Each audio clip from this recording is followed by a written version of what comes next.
Chapter 1, The White Storm. The storm swallowed the horizon in white. Snow hissed across the broken ridges of ice like knives scraping glass. Carried on winds so fierce they rattled the fractured hull of Eli Mercer's downed survey shuttle. The beacon light flickered weakly against the gale, then died, leaving only the endless howl of winter and the rasp of his own breath inside the cracked helmet. Come on, he muttered, slamming the side of his comlink. Static buzzed, useless. The crash had fried every system except his life support belt, and even that sputtered with warning lights. His boots crunched through knee-deep drifts as he staggered away from a wreckage. Each step sent a shudder through his frozen calves. The textbooks back at the academy had called this world Ziffer for a mineral-rich frontier colony candidate. None of those sterile reports had mentioned the predators. A growl cut through the storm. Eli turned slowly, visor frosting at the edges. Shadows flitted in the whiteness.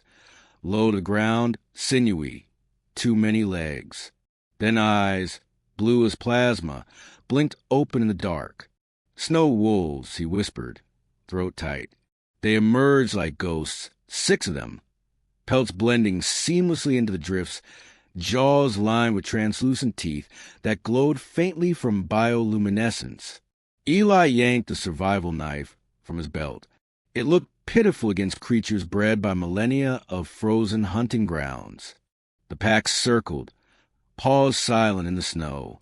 One lunged. Eli swung wildly, steel sparking against alien fangs. Another darted in from the side.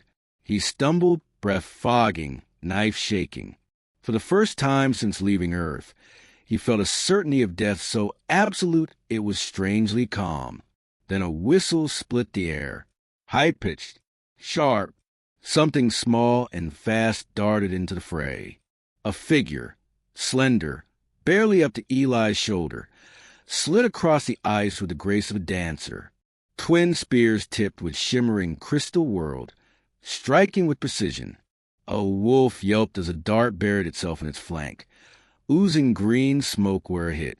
The others recoiled, snarling at this new threat. The figure shouted words Eli didn't recognize, guttural yet melodic, rising like song against the storm. She drove one spear into ground, scattering sparks of blue light that made the wolves falter. Another leap, another strike, and the beast retreated, melting back into the white with angry howls. Breathing hard, Eli lowered his knife. The figure turned toward him. She was tiny, barely more than a girl, yet her eyes gleamed like molten silver, set in a face both fierce and strangely delicate. Her armor was patchwork, bone plate stitched to leather, glowing moss woven into a cloak. She studied him without fear, tilting her head like a hawk sizing prey. "Who, man?" she said, voice thick with accent but unmistakable. She tapped her chest. "Kareth." Eli swallowed hard, adrenaline still rushing. Eli, he managed. "And thanks. You just saved my life." Her silver eyes narrowed. She pointed to the storm, then to herself, then to him. Finally, she made a gesture, 2 fingers crossing, locked. Eli frowned. "What does that mean?" Her answer was simple, a word heavy with command. "Cave." Chapter 2, The Huntress's Demand. The cave's mouth glowed faintly, alive with veins of bioluminescent moss that pulsed in rhythm like a slow heartbeat. Eli ducked beneath the jagged overhang, his boots dripping snow melt into the hollow, where heat radiated from a shallow fire pit carved into the rock. The storm outside roared on, but in here, the world was muffled warm and filled with scents, sharp resin, smoke, dried meat, the faint metallic tang of alien herbs. He collapsed near the fire, chest heaving. His survival belt blinked in protest. Another system going dead. "Hell of a rescue," he muttered, trying to catch his breath. Kareth ignored him. She moved with sure-footed grace, setting her spears aside, unclasping her moss cloak. Beneath it, she was smaller still, wiry muscles taut under her patchwork armor. Every gesture carried a predator's economy. No wasted motion. Eli fumbled with his gloves, hands trembling from the cold. Kareth crouched before him, silver eyes narrowing. She pointed at his chest, then tapped her own. "You mine," she said in broken standard. Her accent dragged the words, making them almost musical. Eli blinked. "Excuse me?" She leaned closer, expression fierce, then repeated slower, as though speaking to child. "You? Life. Mine. Debt. Share cave. Share work." It hit him like a thrown stone. Not a suggestion, not hospitality. A demand. He laughed once, a brittle sound. "That's not how it works where I'm from. I don't owe you my life just because you scared off some oversized wolves." Her hand shot out, faster than I could follow, and slammed against his chest plate with surprising strength. "Life for life," she hissed, eyes flashing. "Kareth save. Human live. Debt. No break." Eli stared, momentarily speechless. His training at the Colonial Corps had drilled him in dozens of alien etiquette guides. Don't show teeth to Zyrants. Never offer left hand to real KO. But nothing had covered this. Primitive debt customs? Life bonds? He was a surveyor, not an anthropologist. Still, he couldn't ignore the reality. Without her fire, her food, her knowledge of this frozen nightmare, he'd last less than a day. His pride bristled at the idea of servitude, but his body sagged with exhaustion. He drew in a breath, tried again. "Look, where I come from, we help each other. No debts, no bargains. Just survival." Karetha's gaze softened, but only a fraction. She shook her head slowly. "Humans strange. Always break. But you, no break. You stay. Work. Eat. Fight. Then maybe trust." Her words carried more than grammar could hold. Behind them lay the weight of a dying culture, of rules that bound survival to loyalty. Eli finally nodded, surrendering to necessity. "Fine. I'll share the cave. But it's not forever." Kareth tilted her head, then allowed the faintest curve of her lips, something between a smirk and a warning. "Forever storm. Forever wolves. Forever dead." The fire popped, throwing sparks into the dark, as if sealing the pact neither of them fully understood. Chapter 3, Wolves at the Door. The storm eased by morning, but the silence that followed was worse. Snow muffled the world outside, a pale stillness broken only by the occasional crack of shifting ice. Eli crouched at the cave's mouth, his breath fogging in the brittle air. The horizon was an ocean of white dunes and jagged peaks. Beautiful and deadly. Kareth moved like a shadow behind him, checking snares strung with sinew and bone. She barely made a sound, yet Eli felt her presence always, like gravity itself. "You, listen," she said suddenly. Her pointed ears flicked toward the wind. Eli frowned, straining. At first he heard nothing, then a faint crunch, rhythmic, many feet breaking snow in unison. His stomach sank. "They're back," he muttered. Karetha's silver eyes met his. No fear, only recognition, as though this was an old story repeating itself. Snow wolves hungry. More come. The shadows appeared minutes later. Dozens of them, sleek bodies slinking between ridges. Their eyes glowed like plasma coils, circling. Eli's pulse hammered. He had his knife. Nothing more. But then his gaze drifted back toward the wreckage scattered down the slope. Shattered plating. Burnt wiring. A half-functional fuel cell. "Hold them off," he said, standing abruptly. "I got an idea." Karetha's brow furrowed. "No run. You die." "I'm not running." He grabbed a length of twisted hull metal, dragging it back toward the cave. "I'm building." While Kareth loosed poison darts that hissed with green smoke, Eli jammed debris into the snow at the cave's mouth, forming a crude barricade. His gloved hands bled where sharp edges bit through fabric. But he kept working. A wolf lunged. Kareth intercepted, her spear flashing, and the beast fell thrashing. "More come," she shouted, her voice raw. "I just need 1 minute." Eli barked back. His fingers flew, rigging the fuel cell with stripped wiring and the cracked comlink battery. The hum of unstable charge grew louder, trembling in his hands. "This'll buy us time." The wolves surged together, a living tide of fur and fangs. Eli slammed the makeshift charge into barricade and dove behind Kareth. The cell erupted in a burst of fire and light.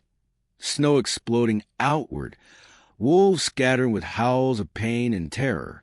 Silence fell again, broken only by the crackle of dying sparks. Eli panted, clutching his bruised ribs. Kareth stared at the smoldering barricade, her expression unreadable. Slowly, she turned back to him, eyes wide with something new. Respect. "You make fire from dead metal," she whispered, all softening her voice. Eli gave a weak grin. Humans improvise. For a long moment, the storm outside seemed distant, the cave lit only by the glow of moss and the heat of survival. Kareth reached out, pressing 2 fingers briefly to his wrist. An alien gesture, but it felt like acknowledgement. "You not weak," she said softly. "Maybe worth dead." Eli met her gaze, feeling a thread of trust woven tighter between them. For the first time since the crash, he believed he might survive, because he wasn't surviving alone. Chapter 4, Secrets in the Ice. The storm broke on the 3rd day, revealing the wreck in jagged clarity.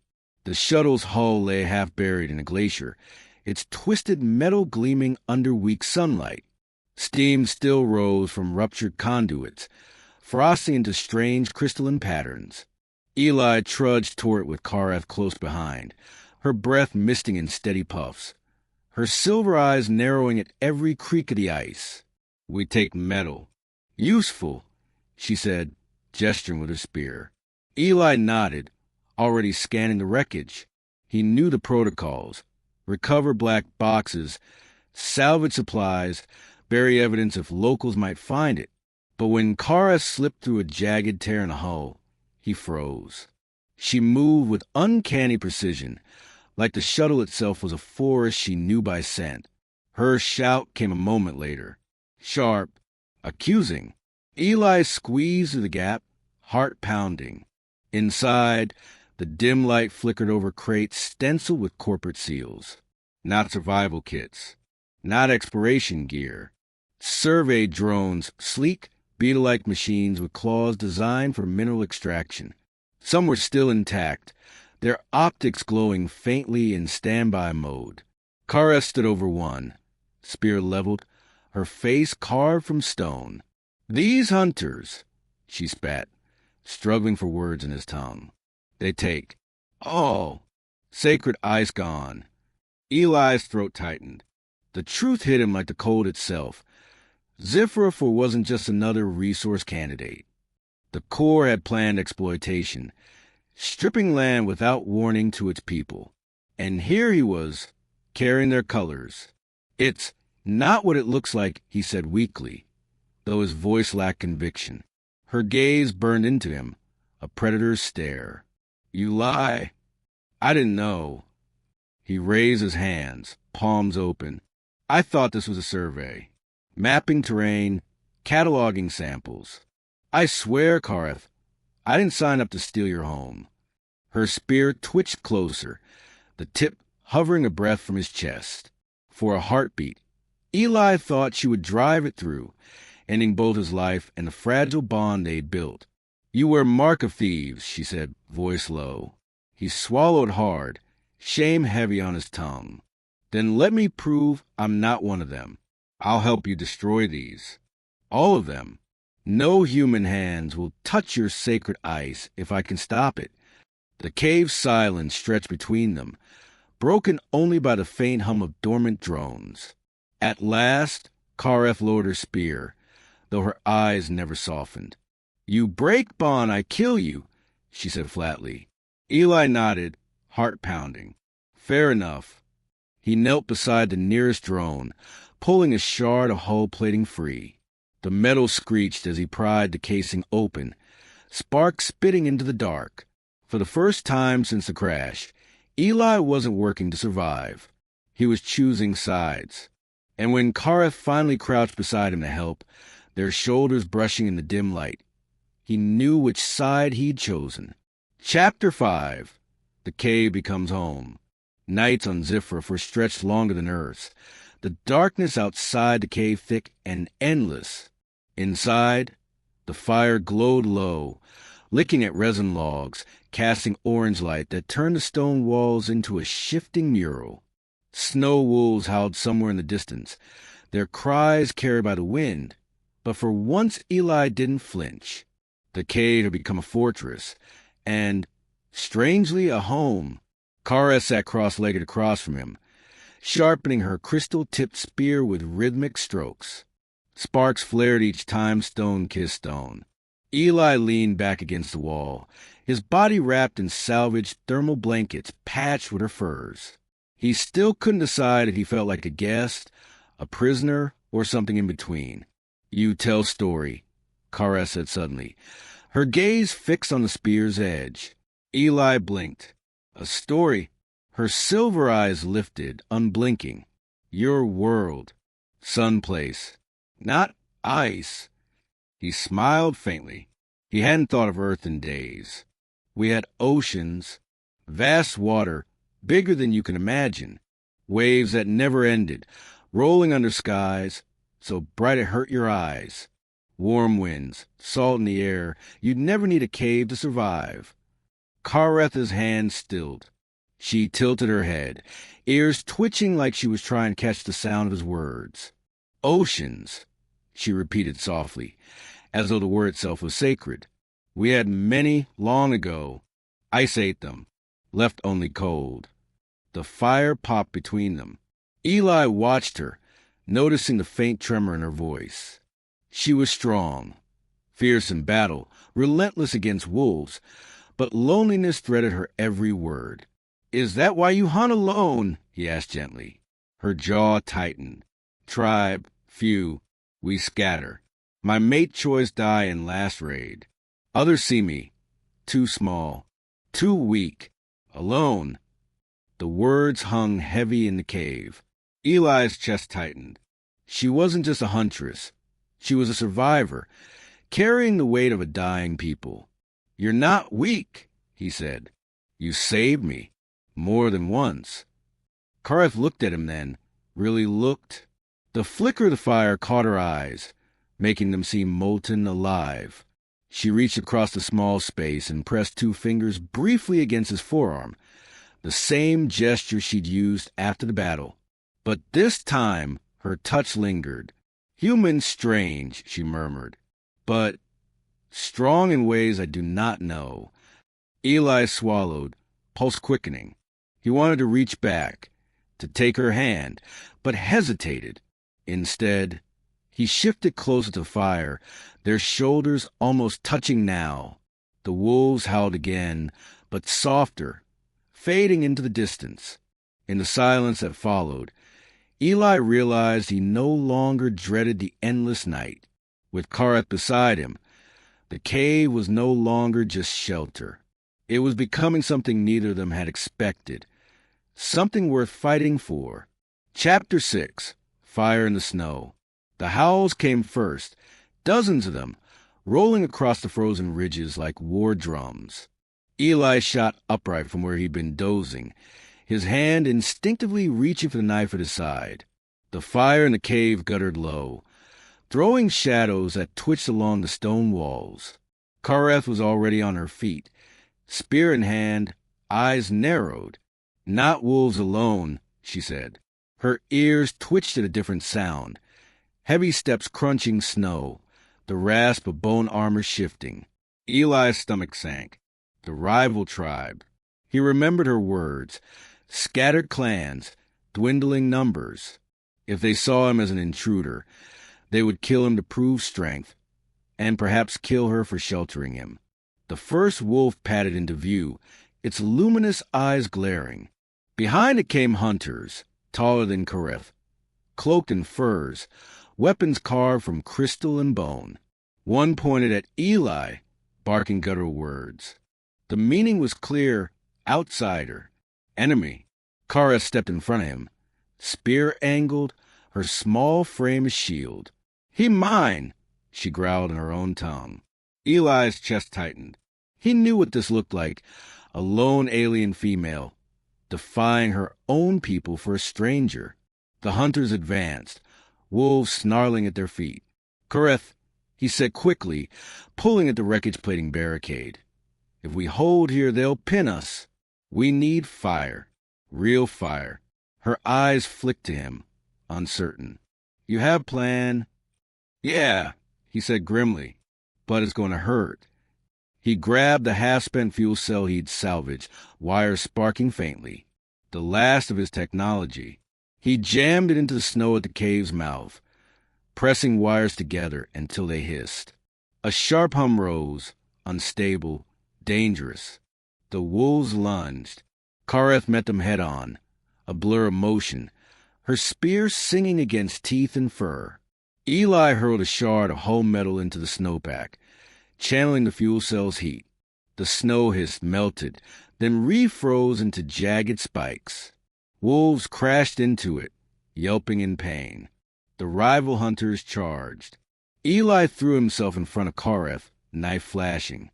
One blow sent him sprawling, ribs cracking under the force.